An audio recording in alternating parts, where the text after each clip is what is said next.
através da Canoa FM 96,9 para você de Fortaleza e toda a região metropolitana que nos acompanha através da Rádio Clube AM 1200. O nosso muito obrigado e o nosso agradecimento por ser sua companhia até às 14 horas em casa, no carro ou no trabalho. Para você que deseja acompanhar o nosso programa, para você que é de outra região do estado do Ceará, até mesmo de outra região do estado do Rio Grande do Norte, e deseja acompanhar o nosso programa, nós temos aqui duas oportunidades para que você possa nos acompanhar, seja através do aplicativo Radiosnet, onde você vai ter a oportunidade de acompanhar toda a nossa programação, ou ainda através do nosso canal no YouTube, Canoa FM, Rádio e Web TV. A gente aproveita e pede a você para que se inscreva no nosso canal, deixa lá o seu like e não esquece de clicar lá no sininho das notificações para sempre que tiver alguma novidade você receber aí a informação, tá certo? Nossos números, DDD 88 3421 1600, que é o nosso telefone fixo, e o 889 9683 8043, que é o nosso WhatsApp, onde através dele você vai poder mandar sua mensagem de texto, áudio, vídeo. Mas o mais importante, se está acontecendo algum problema na sua rua, na sua localidade, na sua comunidade, na sua cidade, manda aqui pra gente que nós vamos levar ao conhecimento das autoridades e a partir daí cobrar das autoridades para que alguma coisa seja feita, mas seja feita de verdade, meu amigo Juninho. As manchetes do Tribuna Popular.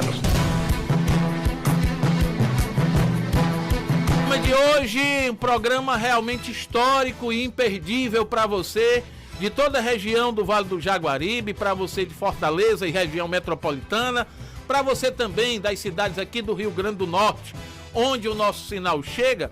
Nós teremos a oportunidade de entrevistar ao vivo o ex-ministro Sérgio Moro, que já está aqui conosco, já estou tendo a oportunidade de vê-lo, onde a gente vai tratar sobre vários assuntos pertinentes à política brasileira, a sua visita ao estado do Ceará e, é claro, discutir também a corrupção, que é algo que nós sonhamos enquanto brasileiros que seja combatido, mas acima de tudo seja punido. Nós já estamos aqui com o ministro Sérgio Moro. Ministro, antes de mais nada, satisfação, muito obrigado por nos atender, é uma satisfação muito grande ter a oportunidade de conversar com o senhor, pelo atendimento que deu à nossa equipe de jornalismo. Afinal de contas, conseguir uma entrevista com o senhor não é nada fácil, mas a sua equipe sempre muito preparada, conversando praticamente diariamente com a nossa direção de jornalismo, e a gente conseguiu, e a gente espera aqui que o senhor seja muito bem-vindo ao estado do Ceará agora no dia 8, quando vai estar também apresentando o seu livro. E eu gostaria que o senhor desse uma boa tarde a todos que nos acompanham aqui, ministro Sérgio Moro. Boa tarde, Rafael. Um grande prazer estar aqui falando com a Canoa FM, com todo o vale aqui do Jaguaribe. Eu vou estar no Ceará a partir de domingo, vou passar alguns dias aí, vou visitar várias cidades, Fortaleza, Limoeiro, Juazeiro. Eu estou num projeto que eu quero circular o país, quero conversar com as pessoas e ouvir o que elas têm a dizer, que tipo de país que elas querem para o futuro, expor as minhas ideias e ouvir críticas e incorporar também sugestões. Então, para mim é um grande prazer estar falando com vocês aí da rádio e falando com todos os seus ouvintes. É difícil às vezes, porque o tempo é meio complicado, né? É muita gente e tal, mas quero dizer que é uma grande satisfação, assim, para mim estar aqui conversando com vocês. Acredito que a satisfação é nossa, ministro. E, antes de mais nada, eu não poderia deixar de lhe dar os parabéns, porque o seu livro, Contra o Sistema de Corrupção, onde o senhor já teve a oportunidade de andar por Curitiba, Rio, São Paulo, Recife, agora vai estar aqui em Fortaleza, ele já conseguiu na estreia alcançar o primeiro lugar de não ficção e o 9º no ranking geral. Isso mostra a sede da população, do cidadão, em tentar conhecer e entender aquilo que o senhor conhece e conhece bem, que é o sistema de corrupção existente no país, ministro. Obrigado. Eu lancei o livro ali em novembro do ano passado, ele tem vendido bem. Vou estar lançando em Fortaleza também esse livro para apresentar. E no fundo, assim, Rafael, o pessoal às vezes não acredita, mas é um negócio separado do projeto aqui para 2022. Que eu tinha assinado o contrato para fazer esse livro, isso foi lá em ainda 2020, logo depois que eu deixei o Ministério da Justiça. Eu achei, Rafael, que ia conseguir escrever em 3 meses. Aí passei vergonha, porque passei 1 ano e 6 meses me batendo para escrever esse livro, porque quando a gente tem uma visão assim, não, eu vou sentar num dia à noite e vou escrever tudo e tal. Mas quando você começa na prática, né, tem que ir todo dia e rever muito bem o que escreveu e tal, e depois você relê e não gosta do resultado, daí tem que reescrever. Então demorou. E coincidentemente acabou casando com essa minha vinda aqui, volta para o Brasil, para a gente tentar resgatar a política e construir um país melhor. Mas o livro são histórias do passado, né? As pessoas não vão ver ali o programa, o projeto, o que a gente quer fazer. Para isso a gente conta com, por exemplo, entrevistas na rádio para falar com as pessoas. Tá certo. Inclusive a gente vai ter a oportunidade de falar a respeito da política, ministro. Mas uma pergunta que eu sempre costumo fazer aos meus entrevistados hoje o senhor é uma figura pública, alguém que ficou reconhecido no país e até fora dele pelo seu papel como juiz na Lava Jato. E eu fico aqui tentando imaginar aquele jovem Moro, quando estava lá ainda na faculdade de Direito, se depois de ter chegado à Justiça Federal, o senhor imaginava lá, quando estudante de Direito, como funcionava esse sistema de corrupção no Brasil, que o senhor conseguiu detectar e, de certa forma, até coibir, ministro Sérgio Moro? Não, a minha vida teve aí momentos inesperados, né? A gente não tinha condições de planejar isso lá desde o início. Então, as coisas foram evoluindo, tá? Eu entrei na faculdade. Na verdade, a minha família, eu sou de uma família que não tem tradição no direito. Nunca tive um parente advogado. Meu pai era professor de geografia, minha mãe era professora de português, né, de literatura. E eu cresci sobre livros. E eu quis aí fazer alguma faculdade na área de humanas, embora até fosse bom na matemática, mas jamais imaginei que minha vida teria esse desdobramento. Mesmo quando eu entrei como juiz, eu tive muito processo envolvendo o tráfico de drogas, né? Esses grandes traficantes. As pessoas às vezes não sabem, mas eu tive processo contra o Fernandinho Beiramar. Tive processo contra um líder lá do cartel de Juárez, que apareceu em Curitiba. E a Lava Jato acabou sendo o ápice, né, dessa carreira, em que a gente viu toda essa corrupção desenfreada na Petrobras, né? A Petrobras sendo roubada ali por uma década por gente inescrupulosa. E a gente conseguiu mudar o jogo, porque sempre no Brasil quem roubava nunca ia para a cadeia, né? Pelo menos esses grandes poderosos. Se você lá se você não é uma pessoa comum, sem influência política, sem dinheiro, você faz qualquer coisinha e vem a lei e às vezes te arrebenta, né? Até às vezes te pune mais do que deveria. Mas se você é rico, se você é poderoso, muitas vezes você consegue escapar da lei. Esse não é o país que a gente quer, né? A gente quer um país que ninguém esteja acima da lei. E a Lava Jato acho que representou esse momento na nossa história, em que a gente começou a ver pela primeira vez a lei sendo aplicada a essas pessoas, não porque eram ricas e poderosas, mas porque violaram a lei, porque roubaram a população. Então eu tenho até muito orgulho. Mas longe de mim, entrei na faculdade em 1990, não tinha a menor ideia, né, do que poderia acontecer. Agora, ministro, o senhor deu a sua contribuição ao país e entrou para a história pelo combate à corrupção. E agora o senhor acredita que é chegado o momento de entrar para a história também como presidente do país? Rafael, o nosso projeto que eu estou liderando, a gente quer um país diferente. Tá? Eu estou como pré-candidato à presidência pelo Podemos. Estou com muita gente boa ao meu lado, né? Tem aí o senador Eduardo Girão, do Ceará filiou seu partido recentemente ao Geraldo Rufino, a Catarina Rocha Monte. A gente quer construir algo bacana assim, para o país, tá? A gente sabe que as pessoas estão sofrendo hoje. A gente tem visto, por exemplo, a tal da fila do osso, né? As pessoas buscando restos de alimentos para fazer uma sopa, porque não conseguem comprar alimentos. No Agreste, né, no sertão, tem saído reportagem de gente caçando lagarto para comer carne, para se alimentar. Então, esse é o tipo da coisa intolerável, né? O Brasil, veja, é considerado, de certa maneira, o celeiro do mundo, que a agropecuária do Brasil é muito produtiva. Nós somos líderes de produção e exportação de vários produtos, e, ao mesmo tempo, a gente vê essas pessoas passando dificuldades.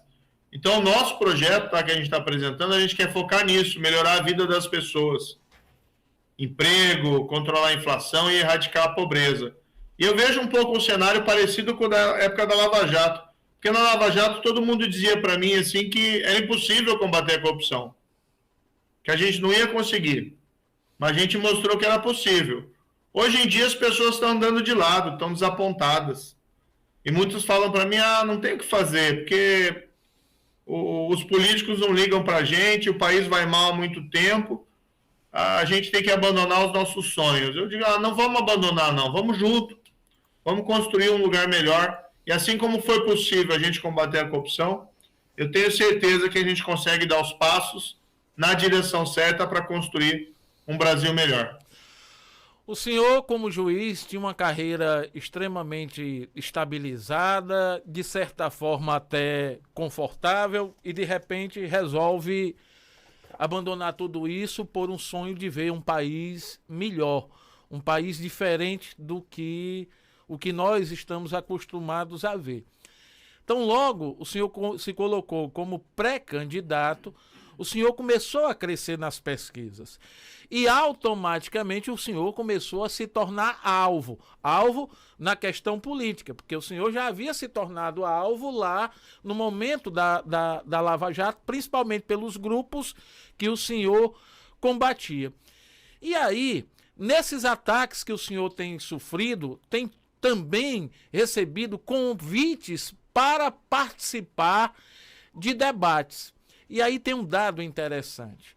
Os ataques que o senhor tem sofrido geralmente são ataques, digamos assim, de cunho ou pessoal, profissional, mas o que é pior, com palavras de baixo calão, querendo levar o senhor para uma discussão por baixo, como geralmente tem feito o presidenciável Ciro Gomes a lhe convidar para os debates. E aí eu pergunto ao ministro Sérgio Moro como o senhor tem assimilado toda essa carga de ataques e de convites e de palavras, digamos, que ofendem não apenas o político, mas ofendem o cidadão. Rafael, eu acho triste quando a gente vai debater esses temas, as pessoas querem ouvir projeto, o cara quer ouvir do presidenciável, como é que o presidenciável vai resolver o problema dele.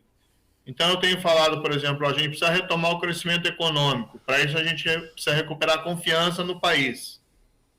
Tá? Você tem que ter responsabilidade social, mas você tem que ter responsabilidade fiscal. Eu tenho falado em combater a pobreza, não só com esses auxílios Brasil, com Bolsa Família, mas com a criação de uma força-tarefa nacional de erradicação da pobreza. Uma missão mesmo, desde o primeiro dia. Agora tem o pessoal que quer fazer campanha brigando na lama, né? E indo para ofensa, indo para o baixo calão, fazendo aquelas brincadeiras, piadinhas de mau gosto. Assim, eu não tenho problema nenhum em debater, mas eu vejo hoje, tá, os adversários são Lula e Bolsonaro. É com eles que a gente tem que se preocupar, porque o país está... As pessoas podem ter uma opinião diferente, tá? Mas eu acho que o país está sofrendo um grande risco. Por quê? O Bolsonaro é um governo atual que não deu certo. Tá? A gente tem que ser franco. Ele não cumpriu as promessas de fortalecer o combate à corrupção. No fundo, ele ajudou a desmantelar. Tá? Do outro lado, a economia não está bem. A gente viu agora aumento de juros. Isso significa que o país não vai crescer esse ano e as pessoas estão sofrendo com dificuldade de emprego. A gente está vendo uma inflação, ano passado, mais de 10%. Todo mundo que eu conheço, Rafael, quando eu vou falar qual que é o seu problema principal, eu não consigo comprar mais do que eu comprava anteriormente no supermercado, no posto de gasolina. A conta da energia elétrica dá um susto nas pessoas. Então, assim, o país não vai bem. E do outro lado, você tem o Lula, que é um governo que não deu certo. As pessoas se esquecem, né, que o Lula quase quebrou a Petrobras com aquela roubalheira toda. E o PT, no final, entregou para o país o quê? Uma recessão, desemprego. Desemprego lá em 2014, 2015, 2016. O país até hoje não se recuperou. Então, assim, a gente continuar com esse governo, ou colocar um governo que não deu certo, que é o governo da roubalheira e da recessão, eu simplesmente acho que o país tem risco. E por isso que eu coloquei o meu nome. Eu não vi ninguém nesse cenário político com o potencial e a capacidade de vencer esses dois extremos. E aí eu falei, não, se você tem uma chance de fazer uma coisa certa, vai, né? Vai lutar, vai falar a verdade, vai construir um projeto junto com as pessoas para a gente tentar mudar esse país, sabe? Agora eu estou acostumado mesmo, como você falou, eu virei alvo desde 2014, né? Das maiores mentiras. Tem o pessoal que diz aí que eu sou agente da CIA, né? Que é uma coisa maluca. Então, assim, eu falo até brincando, ó, o pessoal fala que eu sou agente da CIA, que eu trabalho para a Globo. Então eu devo ter um holerite enorme, né? De 2 salários. Mas não tenho nada disso. Eu abdiquei da minha aposentadoria como juiz para poder servir o país como ministro da Justiça. Inclusive, o ministro, tem um dado que eu acho que o senhor deve sempre destacar. E recentemente o senhor foi alvo aí de alguns ataques com relação a recebimento por prestação de serviço.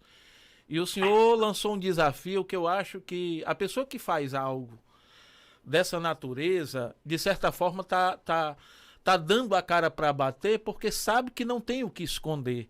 E o senhor desafiou, olha, eu estou aberto a abrir as minhas contas para que as pessoas vejam que o meu trabalho e o meu salário foi relativo a um trabalho que eu executei pela capacidade que eu tenho. E eu achei isso muito bom, ter partido de alguém que é exemplo para muita gente. E eu acredito que isso seja algo que o senhor sempre deva destacar, ministro, porque são poucos os que têm a coragem de fazer o que o senhor fez, inclusive de abandonar uma vida estável para entrar nessa loucura que é a política. Eu refleti muito, sabe? Foi uma decisão muito difícil eu vir aqui para a política, sabe, Rafael? E aquilo que eu te falei é verdadeiro. Se tivesse visto alguém com capacidade de vencer Lula e Bolsonaro, eu não teria vindo, eu tinha ficado lá. Claro que eu não estou vindo só para isso agora, né? Agora que eu viro, eu estou construindo um projeto. Claro. Um projeto sólido, tal, que para a gente construir um Brasil melhor para a gente. Tá? Mas, assim, eu fiz isso mesmo. Tem uma série de questionamentos. Que trabalhou para o Odebrecht. Nunca trabalhei para o Odebrecht. Quem trabalhou para o Odebrecht foi o Lula. E eu mostrei, né? Fiz numa sexta-feira live, acho que faz 2 semanas.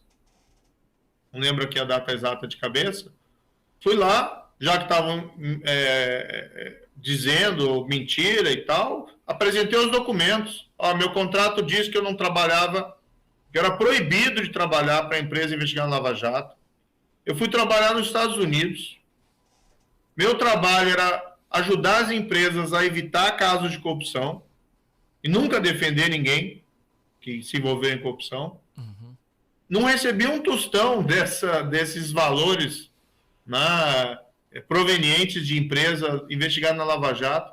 E eu também fiz isso, Rafael. Eu deixei, estava bem empregado, tá? Não enriqueci no serviço público, eu precisava trabalhar. Como é que eu vou ficar sem fazer nada? Eu vou trabalhar. Né? Fui trabalhar, estava bem empregado, não vou mentir em relação a isso, estava bem empregado, ganhando bem, porque eu tenho uma qualificação, né?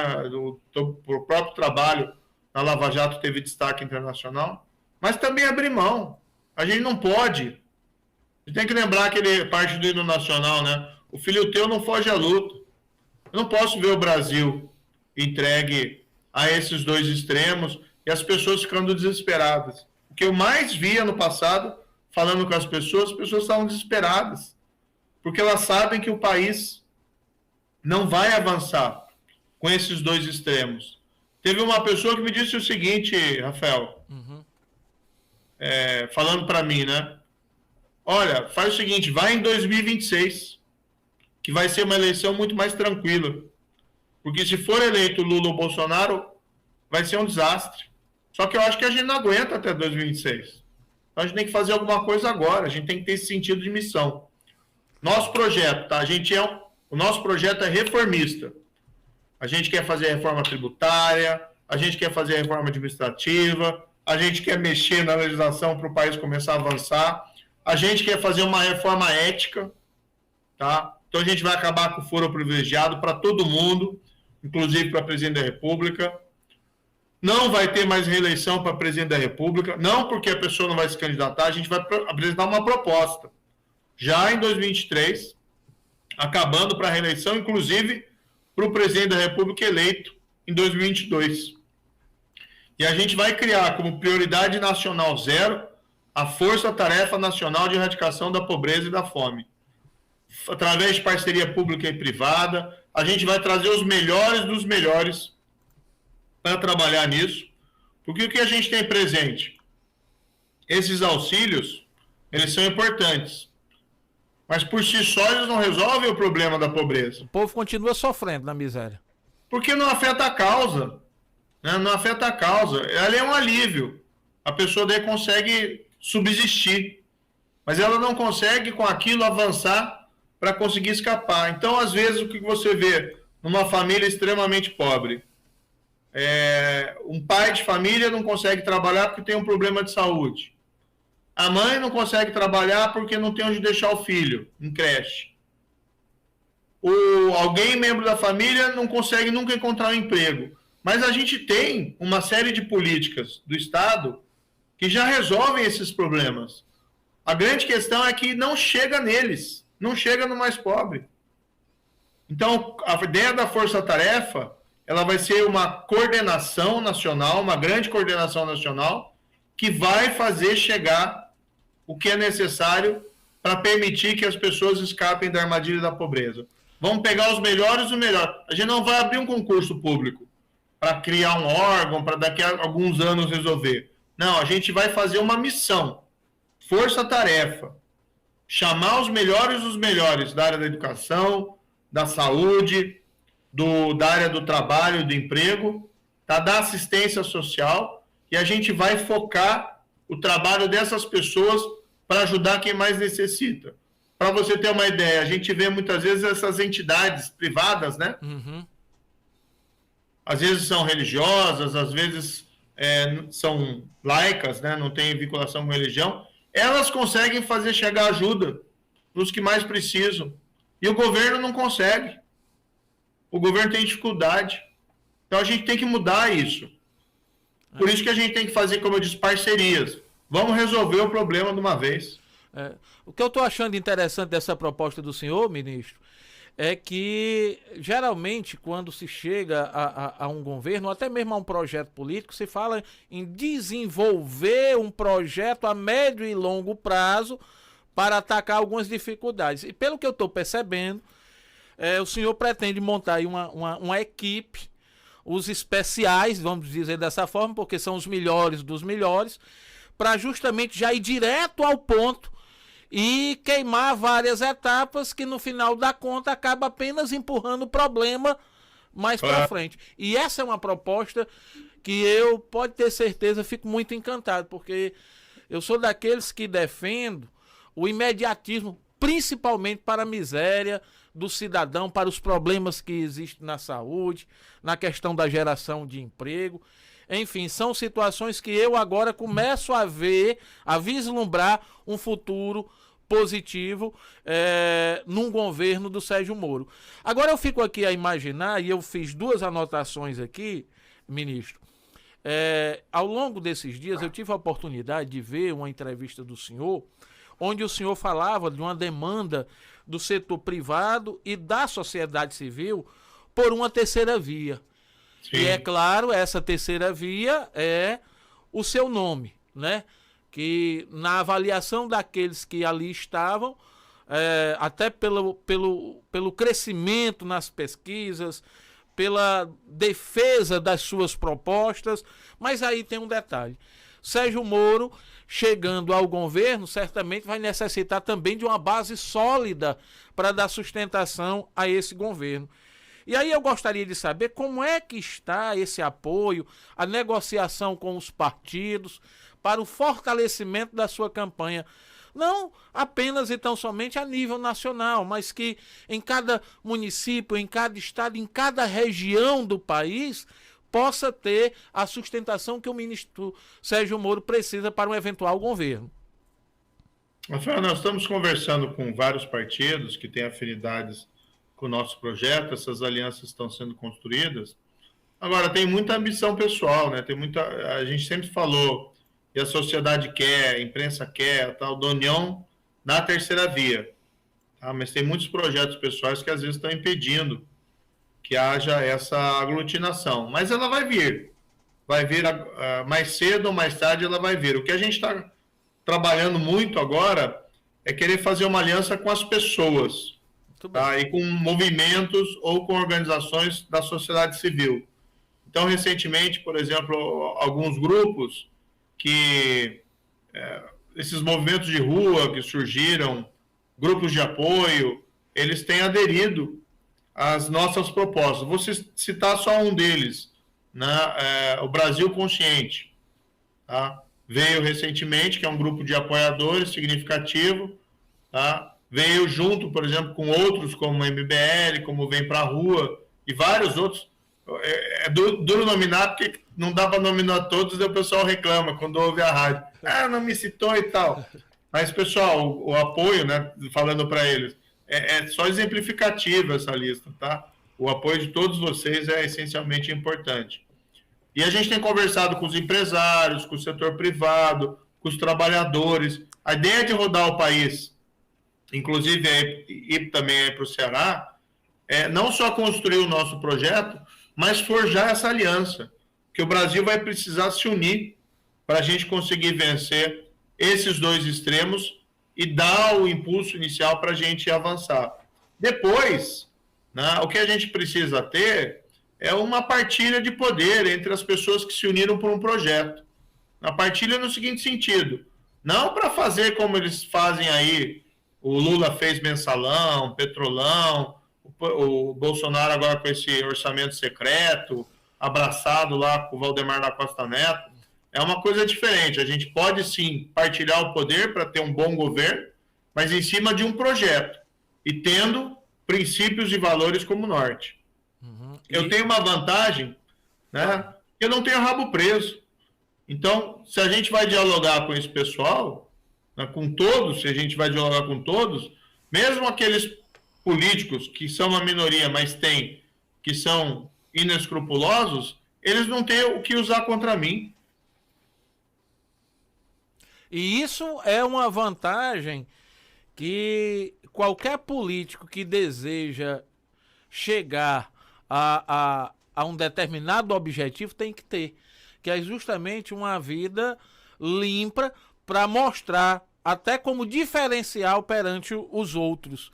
E um detalhe que o senhor falou aí também que me chamou a atenção foi essa questão de querer que este apoio ele venha do povo.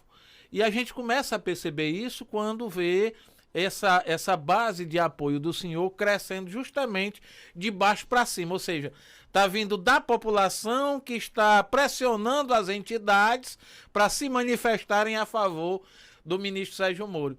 Isso é algo que também me deixa bastante encantado. Ministro, nós recebemos aqui algumas perguntas dos nossos ouvintes, porque não é todo dia que se tem a oportunidade de conversar com o ex-ministro Sérgio Moro. E algumas perguntas aqui que nós recebemos que eu gostaria de repassar para o senhor.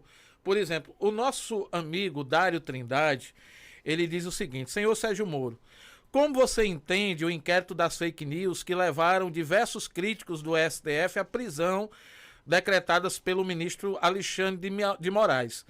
Essas prisões foram inconstitucionais? E se foram, qual o caminho para impedir que o STF atue fora das 4 linhas constitucionais? Eu não gosto desse inquérito, eu acho que ele tem uma série de problemas, tá? Isso foi criticado muitas vezes pelos próprios ministros. Já foi usado no passado para censurar aquela revista Cruzoé. É uma revista muito séria, que tinha feito uma matéria crítica a um dos ministros supremos, e de repente ela foi usada de maneira indevida. O próprio ministro Alexandre voltou atrás da decisão, o que foi louvável, né, que ele fez, mas ainda assim sempre fica uma sombra em relação a esse inquérito. No fundo, é assim, a gente tem que preservar a liberdade de expressão e liberdade de crítica.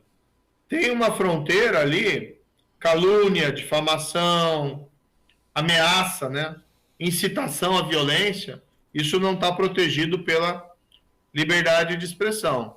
Então, aí, nesse caso, sim, pode ter uma reação da lei e da justiça. Mas acho que seria melhor que isso fosse feito não pelo próprio Supremo. Tá? Mas também aqui, Rafael, embora não... Eu tenho minhas ressalvas em relação aos inquéritos, eu também não sou daqueles que defende que a gente pode ficar falando em invadir o Supremo, em atacar o ministro, em ofender ele e a família dele. Então, tem comportamentos também que são intoleráveis, sabe? Imagina se fosse com você, né? Ou se fosse com a gente. E eu fui atacado muito durante a Lava Jato. A militância, principalmente do PT, fazia isso, né? Sugeria até atos de violência. Isso realmente não está dentro do debate público. Tá? Mas a gente talvez precisasse ter um tratamento diferente para esse inquérito das fake news. Vamos lá. A pergunta é: num provável e eventual segundo turno em que, infelizmente, o ex-ministro Sérgio Moro não participa, Lula ou Bolsonaro? Aqui a pergunta parte do nosso amigo cônsul da cidade do Fortim, aqui no Ceará. Eu faço às vezes uma piada, né, que eu falava ano passado, antes de decidir vir aqui a colocar para a política, que os brasileiros estavam desanimados e as pessoas me diziam assim, a gente não está indo para uma eleição, a gente está indo para um funeral. O brasileiro vai escolher a cor do caixão, apenas. Então a gente não vai correr esse risco não, Rafael. Quem é que podia imaginar o ex-ministro Sérgio Moro fazendo até piada com o eventual segundo turno? Desculpa, ministro, mas é porque foi de surpresa essa daí. Mas não vai acontecer isso não, viu? Eu vou ficar devendo a resposta específica para essa pergunta, mas que é um evento que não vai acontecer, tá? A gente vai trabalhar para isso não acontecer. O Brasil não pode ser colocado nessa encruzilhada. O vereador Jocélio Gondim, Magno Costa estão mandando um abraço aqui para o senhor e desejando muita sorte nessa empreitada. E aí estão chegando aqui mais perguntas. Ministro, seria a oportunidade do senhor também explicar que a condenação do ex-presidente Lula não dependeu única e exclusivamente do senhor. Inclusive, outros juristas também tomaram a decisão que corroboraram com a prisão do ex-presidente Lula. Dá para o senhor falar a esse respeito? Porque nós temos uma parcela significativa da população que é leiga. E de repente imagina assim, não, foi o homem que prendeu o Lula. Não, a culpa só é dele por ter prendido o Lula. Foi só o senhor, essa decisão depende só do senhor, porque é algo tão, digamos assim, tão gigante para uma responsabilidade ser jogada apenas única e exclusivamente em uma pessoa, e essa seria uma oportunidade do interior cearense tomar conhecimento desses trâmites. Não, excelente pergunta. Eu proferi uma sentença como juiz em 2017, na qual eu condenei o presidente Lula por crime de corrupção. Todo aquele escândalo da Petrobras, e era naquele caso do chamado triplex. A minha sentença foi confirmada no tribunal em Porto Alegre por 3 magistrados, juízes profissionais, pessoas absolutamente sérias. Essa minha decisão foi depois confirmada no STJ, que é um tribunal lá em Brasília, por 5 magistrados, também profissionais. O Lula foi condenado numa outra ação penal, tá? Num outro processo, outra acusação, naquele caso do sítio de Atibaia, que era um sítio que ele frequentava, o sítio ele usava como se fosse dele, tinha lá a cama com o nome dele, tinha pedalinho num lago lá com o nome dos netos dele, era como se fosse dele. Ele disse que não é dele, mas é que nem você tem uma casa assim que você usa tanto, né? Você não paga nada por ela, tá lá direto e tal, tá tudo teu lá dentro, mas né, você diz que não é sua, é um negócio meio estranho. Mas enfim, nesse sítio lá que a Aldebrecht fez reformas, a OAS fez reformas sem receber nenhum centavo, até hoje o Lula não conseguiu explicar essa história para nós, né? Mas enfim, ele foi condenado nesse outro caso por uma juíza corajosa lá de Curitiba. E essa sentença dela também foi confirmada no tribunal lá em Porto Alegre. Então, assim, não foi uma coisa pessoal. Eu apliquei a lei, eu avaliei as provas. E nenhum tribunal disse que ele é inocente. O que houve foi que parte do Supremo Tribunal Federal, a mesma parcela do Supremo Tribunal Federal que anulou condenação por corrupção do Eduardo Cunha, que tinha lá $1.500.000 em conta na Suíça, que recebeu de um contrato da Petrobras, num acerto de suborno. O mesmo tribunal, parte do Supremo, que anulou uma condenação do Sérgio Cabral, que acho que foi o maior ladrão da história do Rio de Janeiro, também anulou a condenação, as duas condenações do Lula. Tá? Mas nunca ninguém disse desses tribunais que o Lula é inocente. O que aconteceu aqui, Rafael, a gente tem que ser muito claro. Tá? Durante a Lava Jato, a gente conseguiu virar o jogo contra a corrupção. E essas pessoas ricas e poderosas começaram a sentir o peso da lei. Depois, o sistema político começou a revidar. E a gente está voltando naquele cenário que, se você é poderoso, se você tem os amigos certos, nos lugares certos, você está acima da lei. Não é isso que eu acredito para o nosso país. O país que eu sonho é um país que tem prosperidade, que as pessoas não passam fome, que a inflação está controlada e o emprego está crescendo, mas é um país também que ninguém está acima da lei. E é um país que eu posso chegar na minha casa, olhar para o meu filho e dizer para ele que eu roubar é errado. É isso que a gente quer construir. Ministro, são várias as perguntas aqui que chegam, infelizmente não vai dar para a gente, mas tem outra aqui, já que o senhor está nesse assunto, e é o advogado doutor Augusto Neto, que está aqui nos acompanhando, o ex-vereador Caetano Neto também está mandando um abraço para o senhor, vários advogados, inclusive juízes aqui também acompanhando, a gente fica muito feliz com a audiência. Mas tem um cidadão aqui, bastante comum, lá do município de Itaiçaba, Jefferson, o nome dele aqui, e ele faz a seguinte pergunta: com relação a esse processo, ou a esses processos do ex-presidente Lula, ainda vai ter desdobramento ou ele já pode ser considerado inocente? Não, ele não é inocente, nunca ninguém falou que ele é inocente. Entendeu? O que o tribunal, o que parte do Supremo fez foi anular o processo, dizendo que não era para ser julgado em Curitiba, tinha que ser julgado em Brasília. E inventaram que ele teria sido perseguido. Na verdade, ele violou a lei e foi aplicada a lei para ele. Ninguém foi perseguido, coisa nenhuma. Isso é conversa fiada. E vou te colocar o seguinte aqui. O presidente só foi preso, o Lula só foi preso em março de 2018, porque o Supremo Tribunal Federal autorizou a prisão dele, porque ele foi condenado em segunda instância lá em Porto Alegre. O tribunal emitiu o mandado de prisão, o Lula entrou com habeas corpus para não ser preso, e o Supremo, em março de 2018, disse que ele tinha que ser preso. 3 anos depois, o Supremo vem lá dizer que não era para ter sido julgado em Curitiba, era para ter sido julgado em Brasília. Isso é uma brincadeira. Isso é uma brincadeira de mau gosto, de dizer que teria havido uma nulidade, uma anulação por conta disso. Então, se o Supremo tivesse dito Lula é inocente e tem que ser solto, aí seria uma coisa. E aí eu até ficaria preocupado. Pô, será que tanta gente errou? Será que a Petrobras não foi roubada durante o governo do Lula? Pelos diretores que ele nomeou? Aí eu ficaria preocupado. Agora, quando tem essa decisão que anula a condenação por um motivo meramente formal, sem entrar no mérito da acusação, aí eu fico não espantado, eu fico indignado. O Supremo errou. E tem um detalhe aí que é bem interessante, ministro.